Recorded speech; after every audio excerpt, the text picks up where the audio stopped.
tackle. Oh. Well, Jordan, welcome to London. Thank you, nice to be here. Yeah. How are you settling in? Good, got here on Sunday after the Scotland test, so it's quite nice being out here in the Lensbury in your own space. You're not in amongst the, the hustle and bustle of London a little bit, so you can sort of focus on what we're doing, which is quite nice. Do you get to see any of the sites? Have you done that before? I've done that before, yeah. We actually came over early, a few of us, for the test last year against England. We stayed in Kensington, so did a bit of a tour around that weekend and saw the sights and whatnot. So yeah, it's I guess the one thing I've been out here, you're a little bit isolated from town, but I'll probably play golf on my day off, so that'll be my activity while we're out here. Do you get one activity day, do you? Yeah, we do. We get Wednesdays off a week, midweek, to recover up or do something, I guess, away from the game. So there's a good crew of us that play golf. I think the boys are going to Fulham on Wednesday maybe, so okay. Yeah, there's opportunities for that, which I've done before, but as a keen golfer, it's hard to miss the opportunity to get out for 18. Yeah. So, obviously coming into this, you're approaching quite a big milestone with the All Blacks, record try scorer. Do you think about it? Oh, potentially. Like, it sort of gets brought up a little bit as I get closer. So, I'm certainly aware of it. Something that would be cool to do. I guess for me, I've always wanted to have longevity and impact in this jersey. So that's always been my main kind of, focus and more of a process sort of point of view. It was cool a few weeks ago to tick up 50 games and be able to cross that milestone. But I guess certainly as I get closer, people externally get pretty excited about it. So, still got a few to go. Still got Bodie in front of me in the current team. But I guess when I finish up, it'll be something that would be cool to be able to say I've done. In terms of that instinctiveness for scoring, right? Do you look at any other sports of guys who just had that sniff? I don't know. I think for me, from a young age, I've always enjoyed playing all sports. I've always been competitive and been really active. I think I've always watched a lot of rugby, so I don't know, from a young age I felt like I had a bit of a good understanding of the game, and maybe when opportunities might arise, and then I guess having a bit of speed as well kind of gives you sometimes the tools to be able to get in those positions. So I think as a back three player, it's just sort of part of the game, so you're trying to get involved and often on the end of the chain. So it's a little bit of that, and I guess being keen to get in those support play positions to be in the frame. In England, you'll get some of the wingers will look at, for example, Erling Haaland in the Premier League because he scores a lot of goals. As a Kiwi, is there anyone you look at? I don't know. I watch a lot of basketball. I'm a big NBA fan. Okay. So that would be the one main sport I watch a lot of. I'm a big LeBron James fan. I think, as an athlete, obviously he's 6'8" or something and moves pretty well. But I think just the way he sees the game as well, high IQ, his ability to kind of move people around the floor and be a general is something I enjoy watching and enjoy about his game. So maybe there's a bit of, crossover in that. I saw you play cricket with Chris Gale recently. Oh, yeah, we did. Yeah, there's a pretty cool event back home called the Black Clash. It's basically where ex-cricketers or black caps go up against people with sort of rugby backgrounds. Geordie Barrett, he's been one who's played as well. Played a lot of cricket growing up. Just absolutely loved it. So it's a cool way to be able to go back and play. And each year we have a wild card come in. The first couple of years they had Mahela Jayawardena and Matai Muralitharan, a couple of pretty famous Sri Lankan cricketers. And last year we had Chris Gale come in. We actually batted together. We were actually involved in a run out. He kind of run me out. So don't have hugely fond memories from there. But it was great to meet him. He's a great guy. Cricket's certainly a sport I enjoy watching a lot. How long were you in bat? How long did you last? We opened up together. I think I got about 10, so we might have been out there for a couple of overs. Okay. The plan was, ironically, he sort of wasn't that keen to run too many quick singles because his hammies were a bit tight. And so I was sort of parked up down one end and he sort of set off, and you'd think I'd sort of be able to quick enough to get down the other end, but slipped over and getting run out. So it's a good little story about. And growing up, which era of All Blacks did you watch on telly then? Yeah, I guess growing up for me, the first people I was really aware of was your Dan Carters, your Richie McCaws. They were first coming through. I guess as a winger, like a kind of Joe Rokocoko, those types. And as I was coming through high school, then Israel Daggs, your Ben Smiths, Bodie, he started coming through. So they were the kind of the main guys I really enjoyed watching as I was growing up. You see some wingers who are huge, you see some players, Ardy Surveyor walk in the room and everyone, and there's a sort of shadow that casts over the room. You're not necessarily that kind of guy. You almost remind me of like Ben Smith almost kind of vibes. Yeah, I guess that's probably the person I've maybe got the closest kind of comparison to in terms of styles.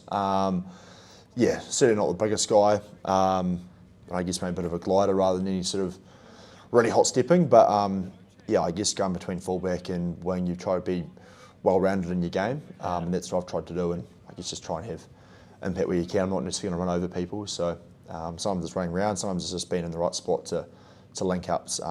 Yeah, key for me. Yeah. Because how would you sort of describe your story? Because reading about it, you didn't make the New Zealand age groups teams, but now you're on track to become the record try scorer for the All Blacks. It's kind of not been the conventional trajectory. Yeah, it was kind of interesting. Like I guess when I was really young, say at primary school, I was reasonably talented, and as I first went to high school, I was a bit of a late developer physically, so I was actually reasonably small in stature.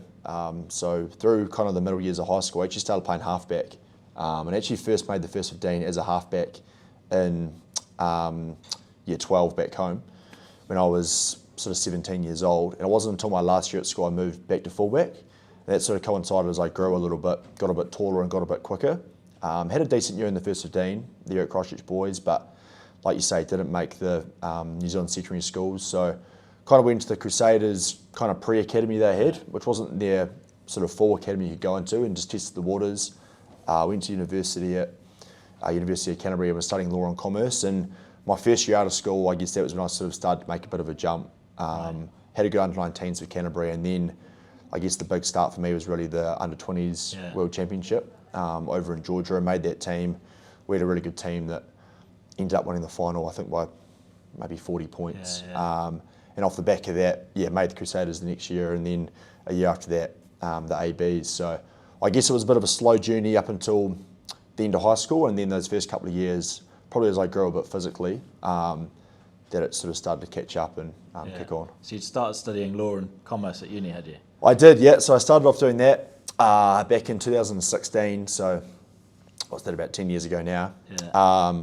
I did that for a year and a half, got into second year in law school, and then as I made the Crusaders, I opted to sort of drop the law and continue with my commerce degree. So from there on, I was sort of doing one paper a semester, battling away for that whole period.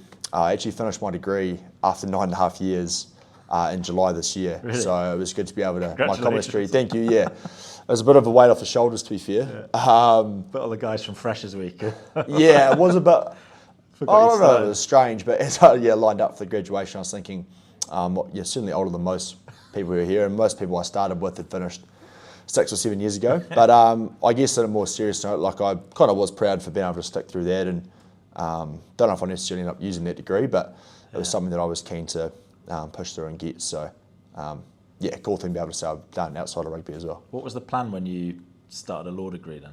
I actually was quite keen to become a lawyer. I guess like a lot of people, I watched the TV show Suits, enjoyed that, and I just thought it'd be an interesting profession to go into. I liked the kind of debating side of it. So my dad has always been a keen businessman, so I enjoyed like the commerce side of it as well. So wasn't sure which path I was going to go down, but certainly think that was something I would have enjoyed. But with the way footy sort of took off, it became a challenge to keep going with the law stuff. So commerce the route that I went. So were you playing for the university team then when you were there? I was playing for a local club called Christchurch. In Christchurch, just playing Colts, like under 20s, my first year out. It's mental, isn't it? That you now sat here 4 or 5 tries off the All Blacks record, having. It's crazy how it sort of works out. Like it's gone pretty quick, to be fair. From those days where you trained enough to work after uni at 6 o'clock and twice a week, and sort of doing a bit of the academy stuff, and then I don't know, a couple of years later playing for the All Blacks, and then to be here now, sort of 50 tests on, you do sort of look back and think it's happened pretty quick. Hasn't necessarily always been the smoothest ride, but it's been a journey I'm pretty proud of, and I've certainly enjoyed. You're living in the student digs. We had a flat. That first year out. It was a reasonably talented rugby flat actually. We had a guy, Tom Christie, who played for the Crusaders, is now signed for Newcastle. Okay. So he's come over. Another guy, Josh Mackay, who's playing for Glasgow now. Okay. Another guy, Will Tucker, who's actually playing for Otago back home. So we had the 4 of us in a flat, so all in the academy together. So it was fun times. And I actually caught up with Tom and Josh after the game against Scotland on the weekend. So we bit of a reunion for our flat. And Waimari Road in Christchurch was the fleeting days. And yeah, we've come a long way from there. Who was your favourite Suits character? Oh, pretty hard to go past Harvey Specter, to be fair.